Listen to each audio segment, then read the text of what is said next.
నువ్వు స్వపక్షంలో ఉండే సీతారాం లాంటి వ్యక్తుల మీద మాట్లాడుతావు.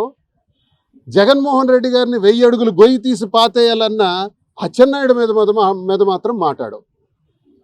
1800 ఫ్లైట్స్ ఇండిగోకు సంబంధించినవి ఆగిపోతే ఆ సంబంధిత మంత్రి తాలూకా చేతగానితనాన్ని మాట్లాడవు. ఆ మంత్రి ఇంట్లో కూర్చొని నెట్ఫ్లిక్స్ చూస్తున్నాడు.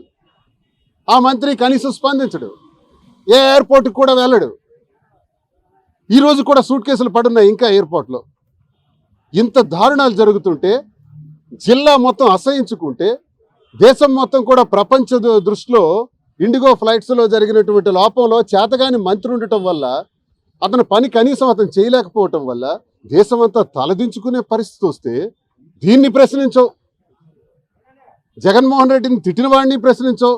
ఎందుకు ప్రశ్నించవు అంటే కేడీ బ్రదర్స్, కింజరాపు ధర్మాన బ్రదర్స్, మీరు తిట్టుకోరు, మీరు పోటీ చేసుకోరు.